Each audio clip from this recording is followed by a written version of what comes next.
Three more subscribers. That's all we need. 3 more subscribers? And we'll hit 50 for YouTube. Debbie said 50. I don't know if that's the nonprofit one or what.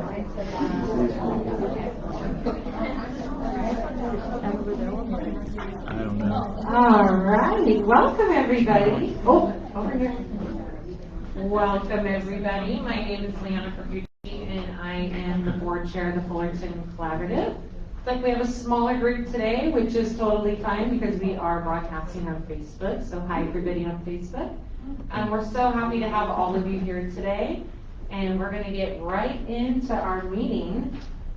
We will be presenting the collaborative success story. So we're going to be, myself will be on this panel along with Lisa McPherson, James Kennedy, and Jay Williams. So we're going to be introducing these different collaborative partners with you and what their success stories are for their partnering with the collaborative in the city of Fullerton.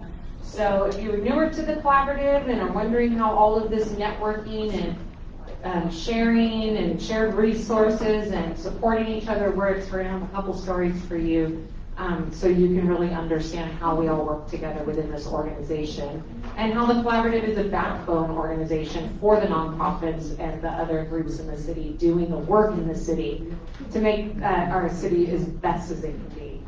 So, without any further ado, I am going to be bringing up Lisa. She is the Director of Campus Communications from Fullerton College, and she also serves on our board.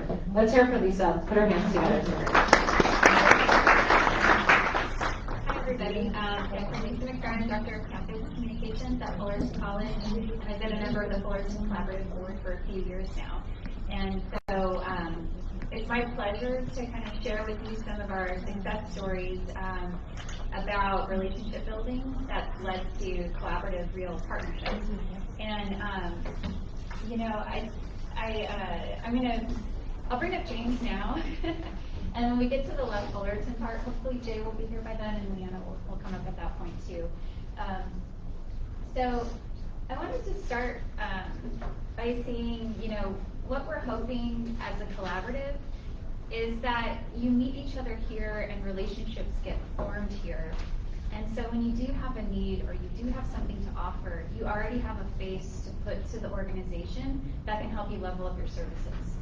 So a rising tide lifts all boats. We can't all do it ourselves, our individual organizations, but sometimes just kind of knowing where to go and having that person to start with, it's so helpful. And in both of these examples, the relationships began by meeting folks through the collaborative. So I like to, just very basic, like know what you can offer and know what you need. I think those are the key things to starting collaborative work. And with that, I'd like to walk you through how at Fullerton College, we've been able to address hunger and homelessness by collaborating with Pathways of Hope. So I'll bring James up to introduce himself. Hello everyone, my name is James Kennedy. I'm Community Programs Manager for Pathways of Hope. I help oversee our Hub of Hope as well as our 3 community college pantries at Fullerton College, Cypress, and North Orange County Continuing Education in Anaheim. So a little history. Back in 2012, we had a number of faculty who started a food bank for our students on our campus. So there was a need that was understood that our students needed basic needs support. At that time, the college couldn't use general funds or state money to buy food and give to students. It was considered gift to public funds.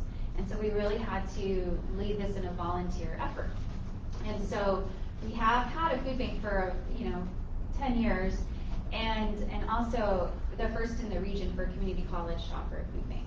So we're really proud of that. We're proud that we identified the need, that we were starting to work on it, but it was always like, well, what can we scrap together and who can volunteer? And it wasn't done, at the professional level that we're able to do now by partnering with Pathways of Hope. So what changed was in 2017, 2018, there was a nationwide survey called the Real College Survey that helped community colleges across the country really understand what their needs were, what their students' needs were. And with that data, the state of California was able to change legislation that created funding for basic need support at the community college level. So we kind of had to figure out what the problem was. It had to change at the state legislature, and then it created a funding stream. And so when we had the funding stream, and the relationships were already known and established through the collaborative, Fullerton College knew who to go to. Like, we knew who the service providers were to help us scale up these services. So we built off of our volunteer food bank, but we were able to just level up with professionalism because Pathways of Hope can scale their resources. So by May 2019, we entered into a formal partnership with Pathways of Hope. And I'd like James to explain kind of what those services are for our students and how they can get help through Pathways. Yeah, so what's available to our students? So we do operate the food pantry. Right now we're open 5 days a week. The students can come in and grab groceries. The groceries will include dry products, so non-perishables. It includes cold, so sometimes we'll have some dairy items like milk and eggs, then also frozen protein and other frozen items. So each student is able to come in and access the food 1 time a week. If the student comes more than 1 time a week, we're not going to turn them away. But if we do identify a trend, we're going to go ahead and let them know of some of the other resources that are in the community. And then we're also providing service navigation to the students. So anyone that is experiencing any sort of housing insecurity, we could definitely go ahead and provide those services to them. Connection to the coordinated entry system, connection to some rental assistance if funds are available, and diversion is also what we're providing to the students. I'm going to kind of interview you. I'm going to feed you questions. So the partnership started with Fullerton College. So we kind of were the first ones to really take a official partnership with Pathways of Hope, but then Cypress College and NOCE did the same. So the services we're providing to Fullerton College students are now throughout all of North Orange County Community College District. I'm wondering if you can share what you do for the other 2 schools. Yeah, so what it looks like at the other 2 schools, and part of this partnership was allowing us to expand district-wide, which is great. So we essentially provide a similar service at the other schools as well. So we're providing food and also service navigation to the students at Cypress and NOCE. The populations look different at each school, so each school has their own need, but they are similar. Thank you for indulging my interview on the spot. I'm going to take us back one slide, because what was really great, taking you back to, okay, Fullerton College, Pathways of Hope, we're already at the same table because of the collaborative. So we meet each other, we get the data, we get the funding, we roll out our partnership. Thank goodness that happened before the pandemic, because then we were able to parlay our brick and mortar food bank into drive-throughs. And I know everybody did drive-throughs during the pandemic, but it was hard for everybody to figure that all out. We all kind of had to reinvent our models of service. But because we already had our partnership established with Pathways of Hope, that shift of programming was possible, and we were still able to continue services to our students. And then now it looks like, let me see. So let's see. Just this fall semester, unduplicated headcount, 750 students have been through our food bank. And so if they show up and they need help outside of food or other household items that they can get at the food bank, then they're directed to the Hub of Hope and they can get referral services for housing. So just particularly proud of kind of how this all sort of came into light, came into focus, and really helped us address needs for our students. that we wouldn't have been able to do without Pathways to Hope. So kind of knowing our limitations really helped us kind of level up our services. So any questions about Fullerton College or Pathways to Hope? And then they have their Look Who's Dancing dance event at our theater every year too. So that's fun. We have a question over here. Yeah. Yes. Yes, sir. I'm going to speak loudly. Can you hear me? Yes, can hear you. Okay. Number one, where do you get the things that you hand out? And number two, who is it that's handing the food out? Great question. Persons, I mean. Yeah, so we source the primary source of product is through Second Harvest Food Bank. So they are a great supporter of ours, and we get a weekly delivery from them. We also source from other organizations, sometimes congregations, sometimes community members, and staff and faculty as well. You know, with the food bank being there for 10 years now, the staff and faculty are still involved and they're still donating to us on a regular basis. As far as who's distributing the product, we do have an assigned service navigator there, so full-time staff that works at Fullerton College, and he oversees our volunteers. So right now, I would say we have maybe 20 volunteers throughout the week that help us distribute the food. Can you tell me about Thanksgiving? Did you have to raise donations for that? Thanksgiving? So for Thanksgiving, for instance, what we're doing is we're putting together these collection bins that we are providing at each department. So each department will have their own collection bin. We're putting the most needed items, and it's a great way for Fullerton College to continue to support our efforts, specifically for Thanksgiving. Yeah, so the Thanksgiving food drive has been run by our ethnic studies department in Metro for years.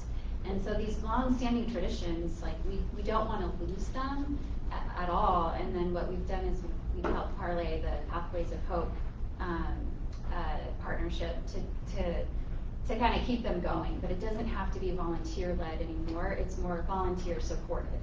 And that's just that's so much better for the sustainability of programs, is to actually have institutional support behind the efforts. And so we've been able to do that. And then we can talk about Love Fullerton now in case anyone has any questions. I can let James go free and bring up Jay and Leah.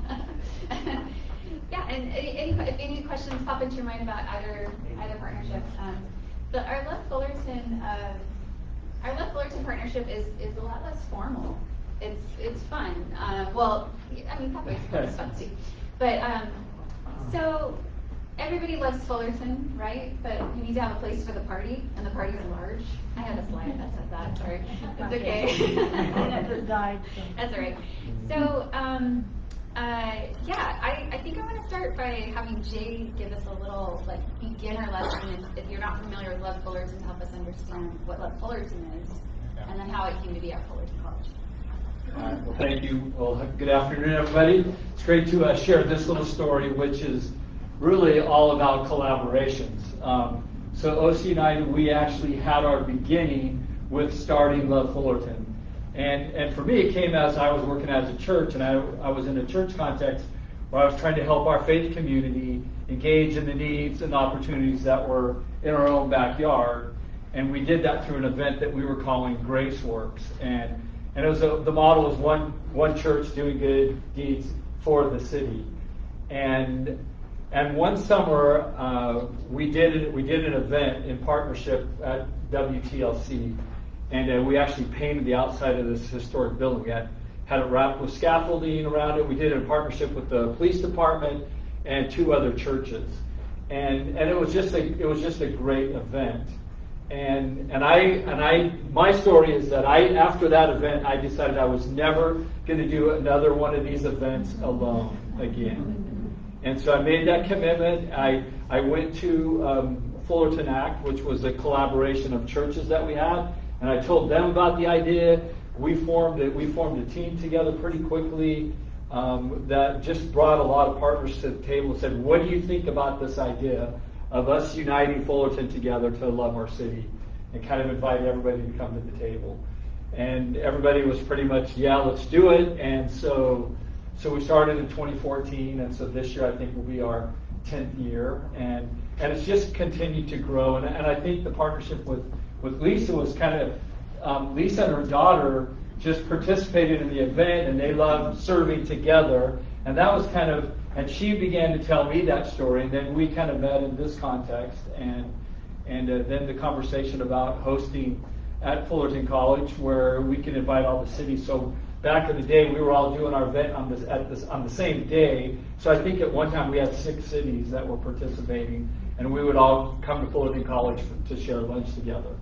Which, by the way, if you guys know Jack Franklin, who's the owner of Heroes, so one of our early conversations with Jack was we were telling him the vision, the idea of what Fullerton would look like, and he's like, yeah, I'm in. I'll do lunch for like up to 5,000 or something.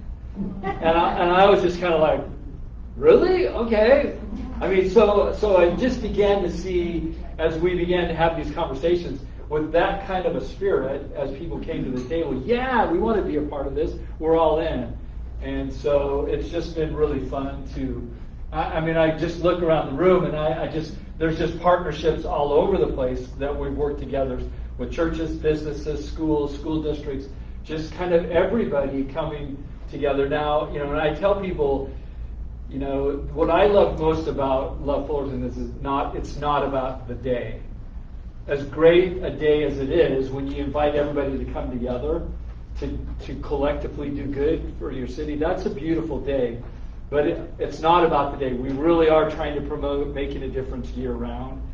And so that kind of has led to this new partnership even with the Fullerton Collaborative. This last year, we tried something new, and I'll let Leanna just share what we did that, because the Fullerton Collaborative has always had their signature event as well, and we've tried to figure out how could these two events work together. So this last year we tried something new, and I think it was a great first attempt, and I think we'll continue to hopefully make it even better and more fruitful for everybody. So maybe, Leanna, you can share your perspective on that. Yes, so I'll talk about Faces a little bit when I'm talking about my own journey as a business owner in Fullerton and success stories of the collaborative, but as my board chair hat of the collaborative right now. We used to do a big citywide event called Faces of Fullerton, which many of you remember. And it became just such a financial burden on the collaborative of all the other work we wanted to do in the city that we pulled back from that. And it was always like, Love Fullerton, Faces of Fullerton, how's that going to work if we ever try to do it together? So this year we did it for the first time. And what we did, instead of starting the breakfast in the plaza, Fullerton College, it used to be breakfast in the plaza, projects out all day, and then everybody would go to the college for lunch. This year we were like, you know what? The college was awesome. They said, just have everything at the college, one place. So then we were really able to get involved. And so what we were able to do when everybody came back for lunch, a big piece of Faces of Fullerton was having all of our nonprofits and city agencies in one place for the community to tap into resources, and for those organizations and nonprofits to be able to engage with the community. That was the main goal of Faces of Fullerton. So we brought that component this past year to Love Fullerton. So we offered all of our Fullerton Collaborative members to have a booth at the lunch event, and was able to touch on thousands and thousands of community members. I know the Fullerton Library told me afterwards that was the best community event that they ever had, like, resident engagement with. So it was just such, for the amount of times we talked about it, and then to finally do it and have it be such a success, and having like all of these partners. I mean, it was the most collaborative effort probably ever in the city this past year, because then you had so much collaboration amongst the residents in the community. So when that comes around this year, I highly recommend. I think we had like 12 agencies do it this past year, but we have so many more. So I definitely recommend you looking out for that in the spring when it comes around. Yeah, thank you. Besides, she was just an amazing MC. If you got to see, she was great with a microphone and a lot of good music. So that was really fun. That's the but fun part. One of the things that I was thinking too, just as we've met partners through this event, it is an event that's about collaboration, and then we promote it to everybody that comes with how can you make a difference throughout the year. So believe it or not, I still get emails from people periodically. I just got one the other day, and kind of our thing was, hey, do you want to make a difference all year long? And we listed 4 partners, and one of them was the collaborative. And that, hey, would you like to continue to make a difference? So people reply and say, yeah, I'd like to continue to volunteer throughout the year. So at that gathering, you have a chance to be there, and your audience is basically all people that have signed up to volunteer in an event like this. So that already kind of puts them in the demographic of the people that you want to talk to, and invite them to be a part of your mission and to help you be more effective. And we want to share that. We can't possibly mobilize all those people throughout the year. So this is a community effort to invite our community to engage deeper. Thank you guys Is so that much. helpful? Yeah, it's super helpful, and you know, I want to kind of bring it back to the collaborative, because you know, I mean, Love Fullerton is one of our best examples of a large, huge collaborative effort. But kind of connecting that to the college, sure, it was, I mean, probably half the room knows Bob Jensen. When I first started at Fullerton College, he's like, we need to be involved with this. And it's like, he was always right when he told me when I needed to do something. And so it has been 7 years, I think, since the college has been actively involved. But that was just, we had a booth, we sent volunteers. But I think it's the FaceTime that comes with the relationship building through the collaborative that then it's, well, they need a new home. Where are they going to go? And well, we have the quad. And so I go back to what are your needs and what can you offer? From the college perspective, our need is, how do we break down barriers between the community and getting them to our college campus? Like, we're a community college, but how do we get people here? It's a beautiful place. How do we get our community to know this is a resource for them? And I mean, I used to live off of Newell and Chapman. I lived in 2 different places within walking distance of the college. I never came onto campus when I lived in the neighborhood because I felt like, well, that's not where I go to school, you know? And so I kind of even knowing my own barrier to coming on campus when I lived in the neighborhood, you know, how do we break down that notion? And so for the college, bringing thousands of people to our quad helps us break down stereotypes of what a community college is, because we're gorgeous. We look like a university. And we need to dismantle stereotypes of community college experiences. And so that's our need, is getting people here. How do we show up and be welcoming and inclusive to our community? And what do we have to offer? Well, we have the space. And what, you know, OC United Love Fullerton has to offer is the sweat equity involved. So I've got a skeleton crew on the weekend. I can't actively host thousands of people on the campus because I have 2 custodians that work, you know, and so I don't have the resources on our facilities team to support an event that big. But what Love Fullerton does is they bring all of the volunteers. So I can go to the president every year and go, can we do Love Fullerton again? We don't have to do any work. They take their own trash. like they literally bring in their own trash cans.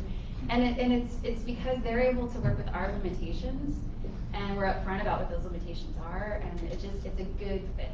So it's a pleasure to kind of tell you how these sort of things come to focus, because I really want to encourage all of our membership here to kind of understand who your neighbors are, and to kind of put the person to the organization, because when you do that, it's so much easier to get started on how to scale up what you need to scale up for the different communities you serve. That's all I got. I hope it's long enough. We don't have 25 minutes. I got a little bit. Thank you so much, Lisa. I love it. I love talking about all these success stories. I was just going to add in a little bit a little of my own and my personal success stories with the collaborative. I started joining the collaborative as a participant in Faces of Fullerton. I used to be the owner of CF Dance Academy, which was a very active business in the city. And just did it to promote my studio, and then found out about the event and wanted to get involved in the planning of the event. And then if any of you know Pam Keller at the time, she did one of these with a, you know, the trail and reeled me in and said, you gotta start coming to these monthly meetings. Okay, I'll start coming to these monthly meetings. Then next thing I'm on the planning board for the faces. Next thing I know, I'm on the board. But it just was, for me as a business owner in the city, young business, at this point I was probably like 35 years old, newer business owner in the city, and always a heart for philanthropy and always a heart for giving back. To me, the Fullerton Collaborative gave me a safe space as a business owner that was ready to invest money in the city into legitimate projects. And so to me, it was like a way of saying, like, this is real. Like, you can donate here. You can get involved here because your resources are honestly going to get put to good use. And for me, it was like half and half as a business owner. Like, if there was, a marketing aspect of it, like, I'm not going to lie, as a business, there is that, that you're showing that you have a heart for community and people love that. But there is also a true passion for helping the community. And to have my fingers on so many people that I can network with and do projects with was just such an amazing resource. And it was always a success story, always a success story. And I kind of want to piggyback, and that's exactly like Lisa, when you opened with like having a face, like that's exactly what it was for me. It was like, okay, I'm stepping into this world of philanthropy and I'm doing this, and what am I doing? And it just gave me a really, that first face, which for me was Pam. Yeah, and so whoever that could be for you amongst our board, we are ready to give you that. And also the needs and wants. I needed connections. I needed to have my pulse on the city and what the city is like, and the collaborative gave that to me.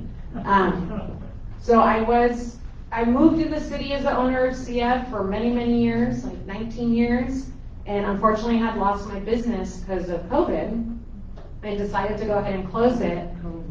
I know.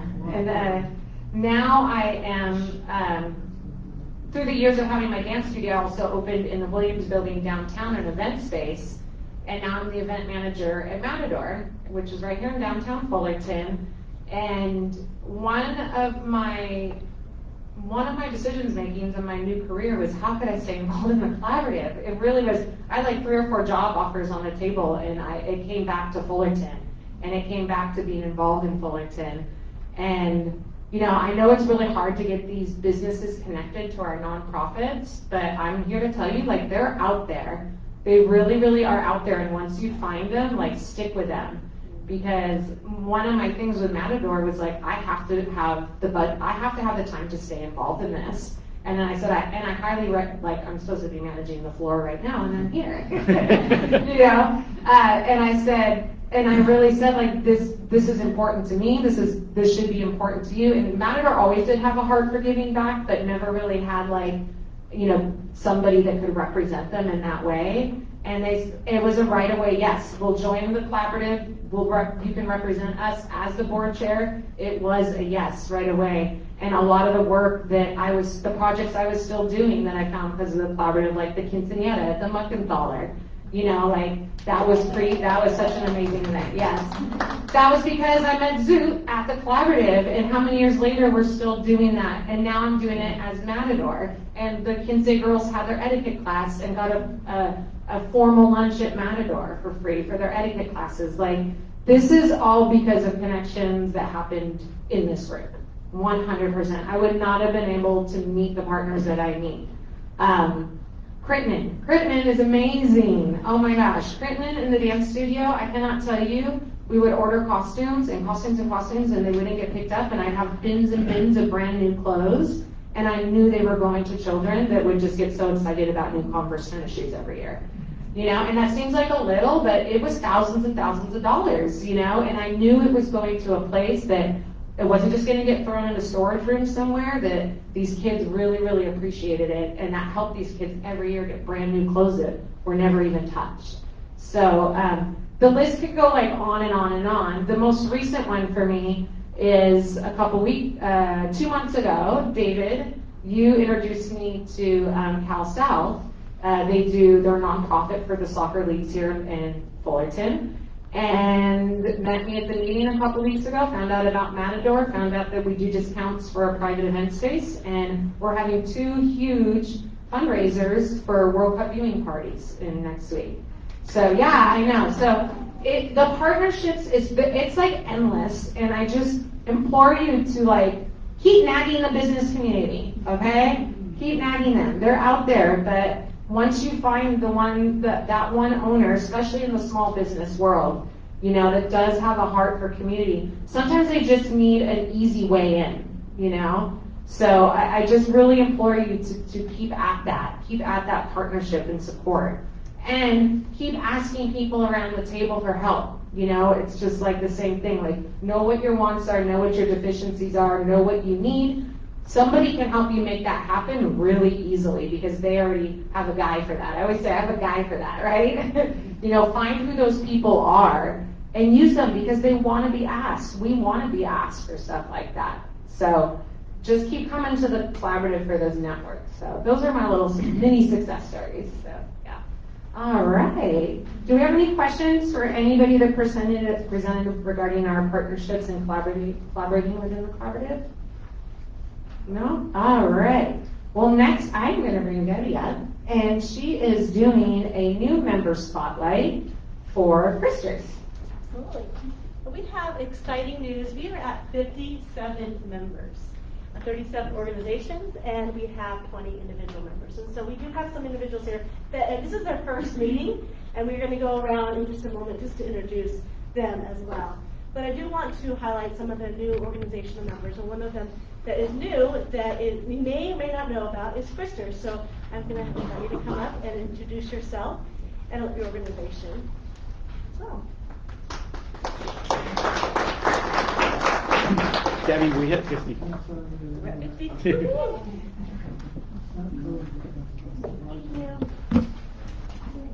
I have some flyers coming around to you guys all right now.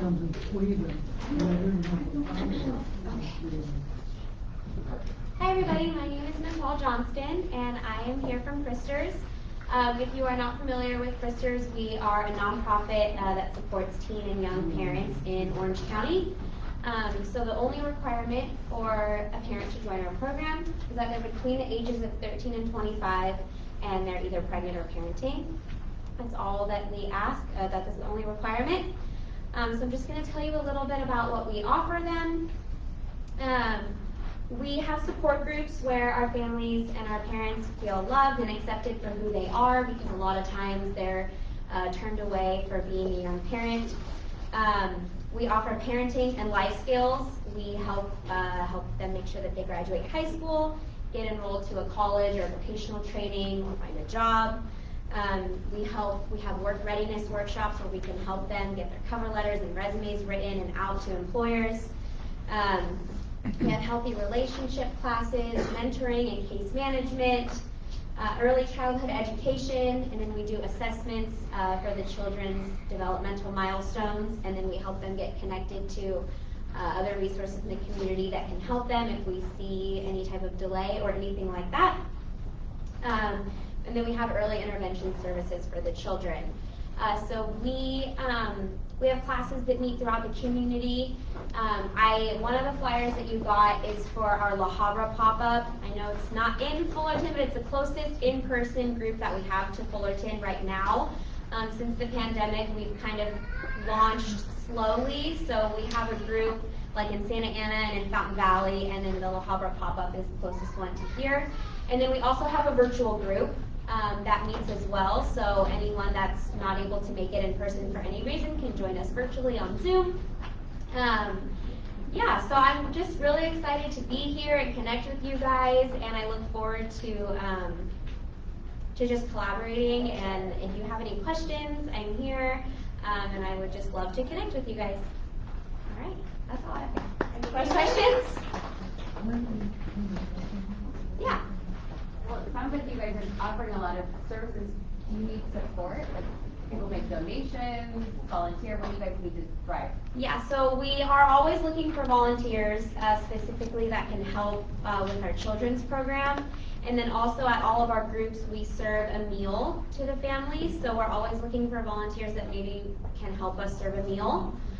So if you can help us in that way, or if you know of anybody that can, that would be great.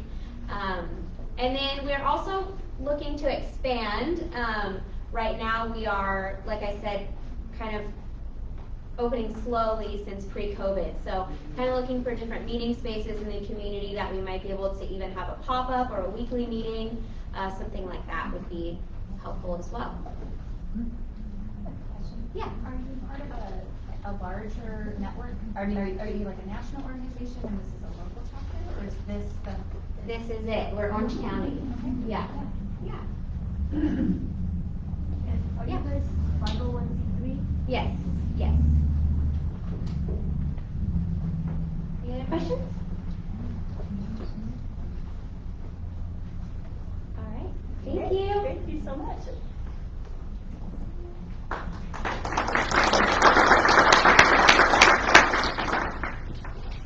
Okie dokie, we are going to go into our subcommittee reports next. So we are going to be starting with, for those of you that don't know, so sorry, backtrack a little bit. For those of you that don't know, and for those of you on Facebook watching that might not know, we focus on 4 areas within the collaborative. This isn't the only work we do, but we do have subcommittees that do work outside of our board meetings and outside of our general monthly meetings, focused on these 4 areas that we can really help improve in our city. So we have our Next Gen Youth Empowerment Group that works with teens and emerging adults and supporting them in their organizations that do work with this age group. We have our Early Childhood Subcommittee that works with our preschool age children and young kindergartners to get them ready for school. We have our Homelessness Group that works on all of our homelessness issues. We are refiring up for that with our regular meetings now, and then our Health and Wellness Committee. So we are going to start with our Next Gen group and our co-chair, Bev Berryman.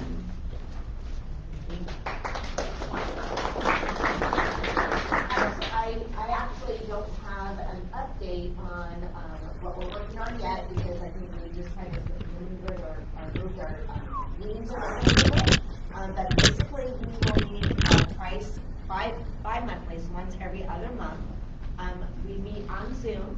We meet on a Thursday. I think it's the first Thursday of each month, or of those every other month. Our next meeting is January 5th at lunchtime through Zoom. So 12 o'clock, January 5th through Zoom. Come if you guys are interested in finding out about other agencies that serve children or serve youth in our area, and collaborate and find out what the resources are. We are going to be working on some exciting programs for our youth coming up in January. So thank you. Perfect. Thank you so much, Bev. Next, we have Helene Morris presenting for our Early Childhood Committee. She's got you right there. She got you on camera. All right. Good afternoon, everyone. I'm Helene Morris. I'm the Director of Administrative Services with the Fullerton School District and on the board of the Fullerton Collaborative. It's my pleasure today to introduce a very special person. First, I want to let you know our Early Childhood Subcommittee was led by Trang Lai, who has left her district to pursue a new opportunity. So it's my pleasure to introduce our program coordinator, Daniela RBC, who is going to be leading this committee, and she has a wonderful update that she's prepared to share with you all today. But can we first give Daniela a warm round of applause? Thank you, Celine. My name is Daniela RBC, and as Celine introduced, I'm now actually the interim for the Fullerton Child Development Services. We serve preschoolers, and we also oversee the TK, transitional kindergartners. In our program, we also provide a lot of services for family and children. So our subcommittee is called Fullerton Collaborative Early Childhood Subcommittee. We met on September 26th. Our next meeting will be on January 30th, and please come see Helene or myself if you want to join our subcommittee. It's via Zoom, and we have a lot of community partners that participate to that committee. So in the last meeting, we shared the EDI data with the subcommittee members. I don't know if you're familiar with the EDI data, Early Developmental Index. There was assessed, the survey was assessed in February. All the kindergarten teachers submitted the survey. So we are still working with the EDI data, addressing the areas of needs in our community based on the survey results. And because of that, we partner with the BRIC organization. BRIC organization is based at Cal State Fullerton, and the faculty members are offering trainings and workshops to our early childhood teachers, so preschool teacher, gen ed, special education preschool teacher, transitional kindergarten teachers, but also to parents. As a matter of fact, as I speak, we just developed the flyer and I share with Eileen, and hopefully we can share with Deborah and with all of you, of 3 workshops about resilient families that are going to be offered to our community families within the district. And so this is our update, and hopefully that will be supportive to one of the needs that has been detected from the data shared. So thank you. Thank you so much. Moving down the table here, back to Lisa Lisa McPherson for an update on the homelessness. Hi, everybody. Jason usually gives the update, but I do co-chair the task force with him, so I'm happy to do it today. Our next meeting is 1 p.m. on Wednesday at the Hope Center. As Leanna mentioned, we're kind of rebuilding this task force. This will be our 3rd meeting back. And the topic this meeting is going to be really brainstorming how we can use the task force and the collaborative to help promote education around the topic of homelessness. So we want to raise the understanding of causes and solutions, and then go from there. So other topics that we've covered on with this group so far has been, we focused on 3 areas, sorry. How can we collaborate better as organizations to address homelessness? How can we maybe perhaps advocate causes that could help reduce homelessness or prevent?